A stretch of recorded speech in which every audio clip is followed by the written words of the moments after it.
myself Raju. Hello, my name is Satvika. So guys, ఈ వీడియోలో అయితే మాత్రం మనం వాటర్ వేస్టేజ్ ఎస్పెషల్లీ అపార్ట్మెంట్స్లో అవ్వచ్చు లేకపోతే జనరల్ హోమ్స్లో అవ్వచ్చు వాటర్ అనేది చాలా వేస్ట్ చేస్తాం అనమాట. మనకు తెలియకుండానే ఒక్కోసారి వాటర్ అనేది వేస్ట్ అవుతుంది అనమాట. సో ఈ వీడియో అయితే మాత్రం ఓన్లీ ఎడ్యుకేషనల్ పర్పస్కి ఉంది. సో మీ పిల్లలకి పెద్దవాళ్ళకి ఎవరైతే ఉన్నారో వాళ్ళకైతే మాత్రం డెఫినెట్లీ షేర్ చేయండి. ఈ వీడియో చూసిన తర్వాత మీరు ఎంతో కొంత వాటర్ అయితే మాత్రం డెఫినెట్లీ సేవ్ చేస్తారు. సో ఈ వీడియో చూస్తే మాత్రం నాకు తెలిసి ఒక 10లో అట్లీస్ట్ ఒక 8 పీపుల్లో అయితే మాత్రం డెఫినెట్లీ చేంజ్ వస్తుందని నేనైతే అనుకుంటున్నాను. So let's get in to today's content. Yes,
okay stop.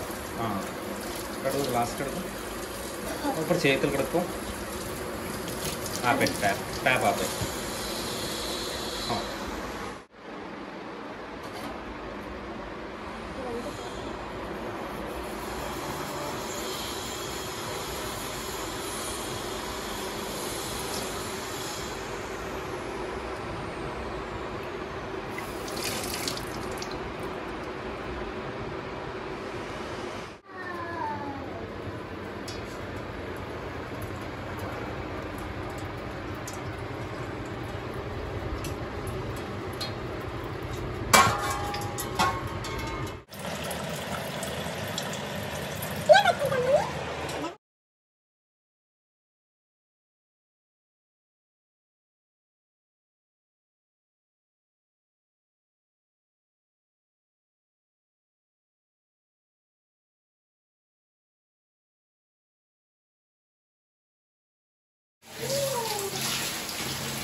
సాత్విరా, నాకు ఆఫీస్ టైం అవుతుంది, దాకా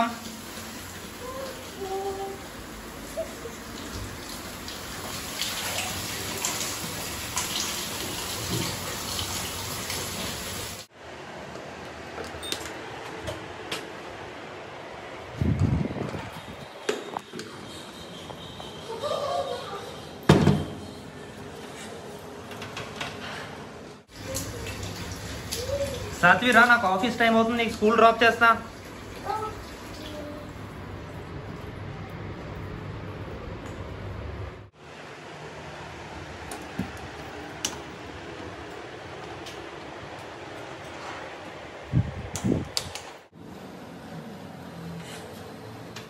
సో గైస్, చూసారు కదా, సాత్వి చాలా బాగా ఇలిస్ట్రేట్ చేసి చెప్పింది కదా. సో దీంట్లో ఏంటంటే అండి, మనం బ్రష్ చేసేటప్పుడు ఎస్పెషల్లీ ఏంటంటే పిల్లల కోసం చెప్తున్నాను అనమాట. బ్రష్ చేసేటప్పుడు కూడా చాలా మంది మనకి ఆ వాటర్ అనేది ఆన్ చేసి చాలా మంది బ్రష్ చేస్తారు. ఈవెన్ చాలా మంది పెద్దవాళ్ళు కూడా కొందరు చేస్తూ ఉంటారు. అందరూ చేస్తారని చెప్పను, బట్ కొందరు అయితే మాత్రం డెఫినెట్లీ ఇలా చేస్తారు. సో బ్రష్ చేసేటప్పుడు మేక్ షూర్ ఆ ట్యాప్ అనేది ఆఫ్ చేసి మీకు ఎప్పుడు కావాలో అప్పుడే ఆన్ చేసుకోండి. ఈవెన్ ఫ్లష్ కూడా మనది ఏంటంటే మనకు 5 లీటర్ ట్యాంక్ కాబట్టి మనకు ఎంత కావాలో అంతే ఫ్లష్ ఆన్ చేసి వెంటనే ఆఫ్ కూడా చేయండి. మనం మొత్తం ఫ్లష్ అంతా ఆన్ చేస్తాం అనుకోండి, అంటే ఒక్కోసారి తప్పదు మొత్తం అంతా పోవాలి, ఒక్కోసారి అయితే మాత్రం అంత అవసరం లేదు. సో ఎంత కావాలో అంతే ఫ్లష్ అనేది యూజ్ చేసుకోండి.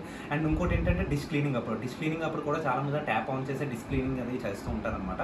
అది కూడా మేక్ షూర్ ఎప్పుడు కావాలో వాటర్ అప్పుడే యూజ్ చేయండి. అండ్ ఇంకొకటి ఏంటంటే మన వాటర్ ఫిల్టర్ ప్యూరిఫైర్ వాటర్ ఉంటుంది కదండి, ఆ వాటర్ వేస్టేజ్ వాటర్ ఏది ఉందో అది వేస్ట్గా పడేయకుండా దాంతో మనం రీసైకిల్ ఎలా చేయొచ్చు అంటే అది మనం క్లీనింగ్కి వాడచ్చు, క్లాత్స్ ఉతకడానికి వాడచ్చు. సో అలా కూడా దాన్ని రీయూజబుల్ చేయొచ్చు అనమాట. So these are the main tips అండి. I hope you like it. So నచ్చితే మాత్రం డెఫినెట్లీ కమెంట్ చేయండి అండ్ మీ friends and family members share చేయండి. సో దీనివల్ల ఎంతో కొంత చేంజ్ అయితే వస్తుందని నేను అనుకుంటున్నాను. So thank you so much Satvi. Thank you. So guys మళ్ళీ నెక్స్ట్ వీడియో కలుద్దాం. Until then take care, be safe, bye bye, Jai Hind.